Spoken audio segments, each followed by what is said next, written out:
اللي في الصورة دي ست قدرت تقنع كل اللي حواليها إنها الضحية في قصتها، واستغلت جمالها علشان توقع الرجالة في حبها. والرجالة دي بقى في منهم العازب وفي منهم المتجوز، لكن لعبة زوجية بتكتب نهايتها. ويلا بينا نعرف ايه هي قصتها. الفتاة الجميلة والراجل المسن. الحكاية بتبدأ سنة 2013. بطلة قصتنا اسمها نادية عبد الجواد، عمرها 34 سنة، من منطقة أبو النمرس بمحافظة الجيزة. نادية كانت من عيلة فقيرة جدا، لأن ما كانش عندهم المال الكافي علشان يخلقوا لنفسهم حياة كويسة، وعيشتهم كانت أقل من العادية. بس اللي كان بيميز العيلة دي إن نادية وإخواتها كانوا بيتمتعوا بقدر كبير من الجمال، وده بيخلي العرسان تنجذب ليهم. ساعتها الأم والأب بينصحوا البنات إنهم يتجوزوا من بدري وهم سنهم صغير، إلا نادية الوحيدة اللي كانت رافضة إنها تتجوز العريس اللي اتقدم لها بحجة إن هو كمان فقير. نادية بتقول لأهلها إن ليها مواصفات خاصة عاوزاها تكون في شريك حياتها، وبعد فترة اشتغلت في محل ملابس، لكن كان هدفها الأساسي من الشغل إنها تصطاد راجل يكون مرتاح ماديا ويقدر يشيلها من حياة الفقر هي وأهلها. وتعدي الأيام وبالصدفة تقابل نادية فتى أحلامها، شاب بيعجبها جدا مظهره واهتمامه بيها، وأهم حاجة طبعا فلوسه. ولما بيتكلموا مع بعض بيقول لها إنه شغال في الأعمال الحرة وإن عنده ميراث كبير، وبيستمروا في مقابلاتهم دي. وكانت نادية في كل مرة بيكونوا مع بعض فيها بتكون منبهرة بيه جدا، شخص مهتم بمظهره ومهتم بريحته ومهتم بيها وبيصرف عليها وبيجيب لها هدايا. يعني كان بالنسبة لنادية هو ده الشخص اللي بتتمناه، وإن أكيد مفيش أحسن من كده. لحد ما بتيجي اللحظة اللي نادية مستنياها، الشاب ده بيقول لها إنه مستعد يروح يتقدم لها للجواز. وساعتها نادية بتشرح له ظروفها الحياتية وقد إيه هي ظروفها المادية صعبة جدا، وإنها من عيلة بسيطة وفقيرة جدا. لكن كانت المفاجأة بالنسبة لنادية هو رد فعل الشاب ده. بيقول لها إن دي حاجات ظاهرية وما تفرقش معاه، وإنه بيحبها ومش مهم أي حاجة. وأيام والشاب ده بيروح يتقدم لها، ولأن نادية كانت ست طماعة وعينها على الفلوس وبس في المقام الأول، ما حاولتش إنها تسأل على الشاب ده، ولا كانت تعرف إيه هو مصدر دخله ولا مكان شغله، ولا حتى حاولت إنها تسأله عن أهله. وكل ده لأن نادية اتجوزته علشان طمعانة في فلوسه مش أكتر. ولكن بعد مرور أسبوع واحد بس من الجواز، نادية بتتفاجئ بالصدمة الأولى. نادية بتكتشف إن الشاب ده شغال عامل بسيط في إحدى المستشفيات، ويدوب بيتحصل على قوت يومه. ساعتها بتحاول نادية تفهم منه هو ليه كذب عليها من البداية، علشان يفاجئها الشاب ده بالرد. وبيقول لها إن هو شاف الطمع اللي في عينيها، وإنها إزاي كانت عينها بتزغلل على الفلوس، وإن كان كل همها هي الفلوس في المقام الأول. ساعتها نادية بتسأله عن الفلوس والهدايا اللي كان بيجيبها لها، وهما مع بعض كان بيجيبها منين. وقتها بيقول لنادية إن دي كانت فلوس جمعية، وإنه فعلا مكدبش عليها في موضوع الميراث، لكنه كان مبلغ بسيط جدا واشترى بيه عفش البيت، وإنه حاليا ما عندوش دخل غير مرتبه الشهري اللي بياخده من شغله في المستشفى. طبعا هو مش من حقه إن هو يخدعها ولا يكذب عليها، لكن ست طماعة وقعت في راجل نصاب. وساعتها نادية رغم كل اللي عرفته ده وأحلامها اللي اتبخرت في الهوا ما اتطلقتش منه واستمرت معاه، بس لسبب واحد وهو ممارسة العلاقة. وكانت على قد ما تقدر بتاخد منه أي فلوس بتكون معاه. وبعد مرور كام شهر نادية بتكتشف إنها حامل منه، وبتعدي شهور الحمل وبتولد، لكن ساعتها المصاريف زادت عليهم جدا، فبتضطر نادية إنها تنزل تشتغل بحجة إنها تساعد جوزها في مصاريف البيت. لكن ما كانش ده هدف نادية الحقيقي. نادية نزلت الشغل علشان تصطاد راجل بديل، وبعد فترة اصطادت نادية راجل تاني، بس كان متجوز ومعاه أولاد. وبتحكي له قد إيه هي ست طيبة واتضحك عليها من جوزها النصاب، وبقت تقابله في السر. وفي خلال الفترة دي نادية كانت بتعامل جوزها أسوأ معاملة، وبعد فترة من علاقتها بالراجل اللي هي اتعرفت عليه ده علاقتهم بتتطور لأقصى درجة، وساعتها بيطلب منها إنها تتطلق من جوزها علشان هو عاوز يتجوزها. لكن كان في حاجة بتمنع نادية إنها تطلب من جوزها الانفصال، خصوصا في الوقت ده نادية بتكتشف إنها حامل للمرة التانية، وكده أصبح عندها من جوزها الأول طفلين، وكل ده وهي لسه مستمرة في علاقتها مع الراجل المتجوز، ولسه بيتقابلوا في السر.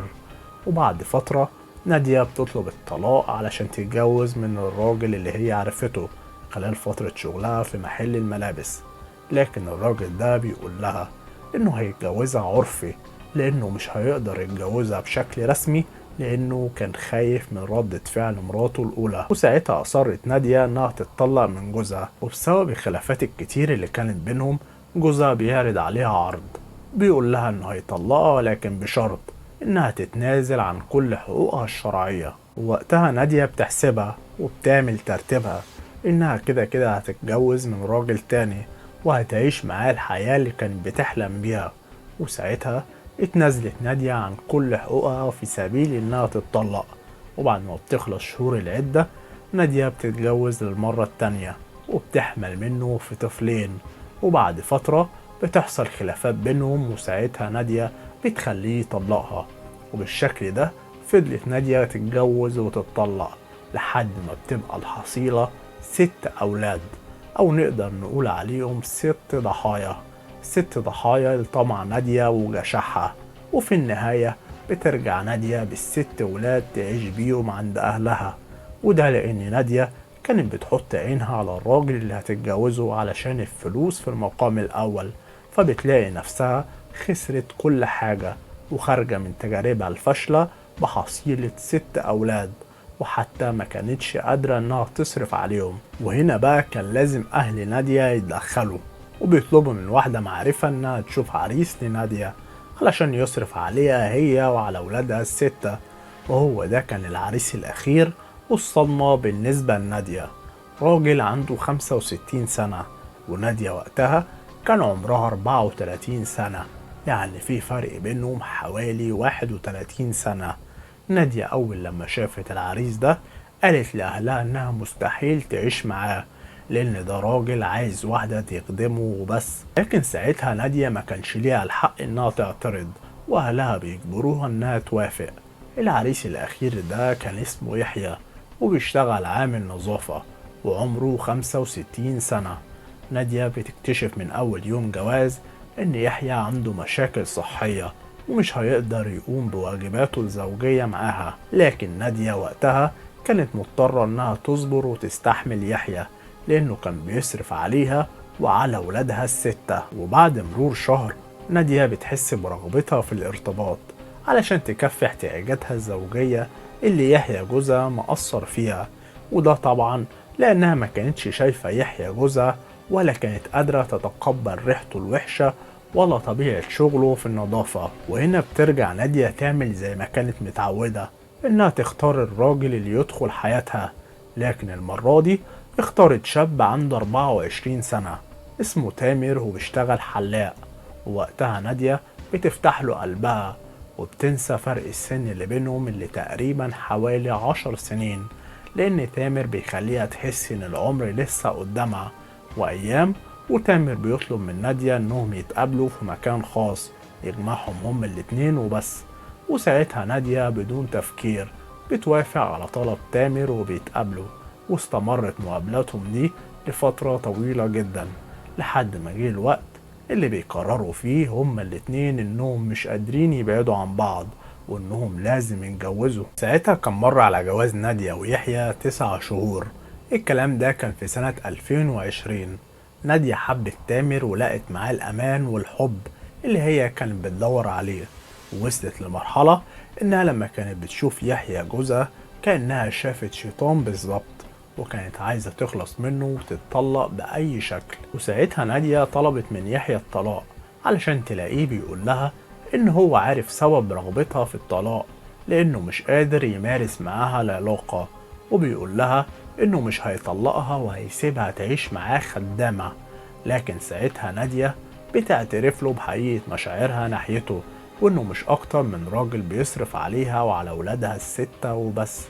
وبتقوله إنها ليها الحق إنها تتطلق لأنه مش قادر يكفي احتياجاتها الزوجية، وإنها تقدر ترفع عليه قضية خلع والقانون في صفها. يحيى وقتها بيهددها وبيقول لها إنها لو رفعت عليه قضية خلع هيقول للناس كلها إنها تعرف راجل تاني عليه، وهيخليها تعيش بالعار طول عمرها. قال يعني مش دي الحقيقة. وساعتها نادية فكرت في حل تاني، إنها تدي لجوزها يحيى مبلغ مالي علشان في المقابل يطلقها وتبقى حرة. وفعلا نادية بتبيع الدبلة الذهب اللي كانت معاها بمبلغ 3000 جنيه، وبتاخدهم وتروح تقدمهم لجوزها يحيى، وتقوله إنه ياخد الفلوس دي وفي المقابل إنه يطلقها ويسيبها في حالها. لكن يحيى برضه بيرفض، وكان دايما بيقفل قدامها كل الطرق، وبيهددها بالفضيحة لو فكرت إنها تلجأ للقانون وتخلعه. ساعتها نادية بيجيلها فكرة شيطانية، بتكلم حبيبها تامر وبتتفق معاه إنهم لازم يهربوا مع بعض ويروحوا يعيشوا مع بعض في محافظة الفيوم، لكنها ما وضحتش لتامر عاشقها على اللي ناوية تعمله في جوزها يحيى. علشان كده تامر أصر إنها لازم تتطلق علشان يقدروا يتجوزوا ويعملوا كل حاجة بالحلال. لكن نادية كانت مخططة وعاملة ترتيباتها كويس جدا، وعاملة لجوزها يحيى طريقة قتل مختلفة وفريدة من نوعها، هي عبارة عن لعبة زوجية. يوم الحادثة نادية بتدخل على جوزها يحيى غرفة النوم وهي معاها حبل غسيل، وطلبت منه حاجة غريبة جدا. نادية بتطلب منه انهم يلعبوا لعبة، وهي عبارة عن ان كل واحد منهم يربط التاني بالحبل مرة، واللي يعرف يفكه يبقى هو الكسبان.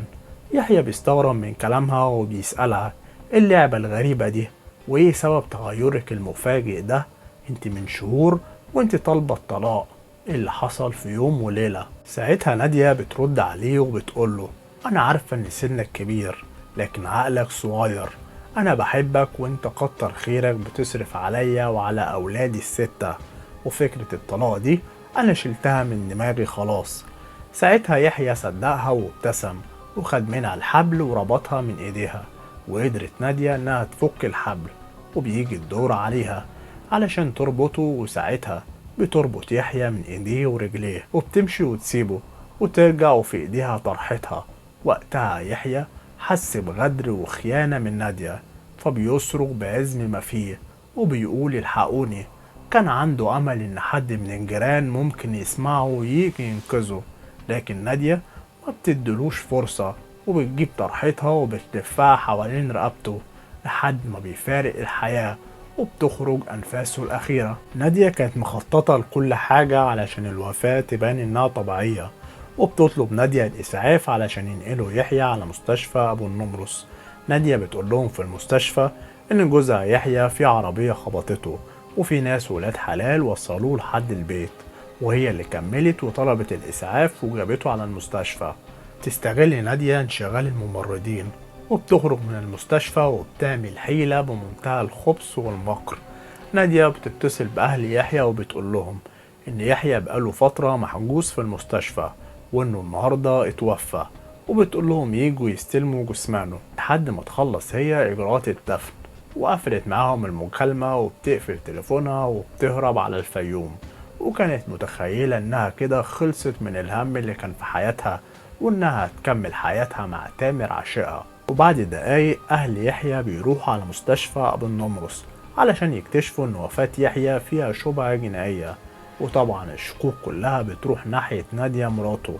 وبيوصل يختار من إدارة المستشفى لاسم شرطة أبو النمرس ولحظات، وبيوصل فريق أمني ويتحقق من الجثة، وبتؤمر النيابة العامة بتحويل جثمان يحيى للصفة التشريحية. وهنا بتبدأ رجال الشرطة في رحلة البحث عن نادية. أول حاجة بيعملوها رجال الشرطة إنهم بيفرغوا كل كاميرات المراقبة اللي حوالين المستشفى، وبيتتبعوا خط سير نادية من قدام المستشفى لحد ما بتركب عربيات للفيوم. وساعتها رجال الشرطة بتبعت نشرة بأوصافها للمكان اللي هي رايحاله، وبيتحدد مكانها وبيتم القبض عليها. تفاصيل الحادثة كلها نادية اللي حكيتها ببقها، لكن الكلام اللي قالته في المحكمة وقتها كان محاولة لاستعطاف هيئة المحكمة. نادية بتقول إنها هي الضحية، ضحية لأهلها وضحية للفقر وضحية للرجالة اللي اتجوزتهم. بس لو احنا بصينا على حياة نادية هنكتشف إنها كان كل اعتمادها على الطرف التاني. نادية كانت عايزة راجل تاخد منه فلوس، وراجل تستنزفه جسديا، وشاب يكون أصغر منها ويدلعها. نادية زي ما قالت هي دايما كانت عايزة تاخد من الدنيا كل حاجة، لكن الدنيا عمرها ما كانت كده، الدنيا خد وهات. وفي نهاية رحلتها خرجت نادية ب6 ولاد ضحايا لطمعها وجشعها. وبتنزل نادية آخر جلساتها في محكمة الجنايات سنة 2021، وبيتحكم عليها بتحويل أوراقها لفضيلة المفتي. وهنا سؤالي ليكو، تفتكروا نادية في قصتها جاني ولا ضحية؟ ما تنسوش تستنوا الحلقة الجاية. أشوفكم على خير.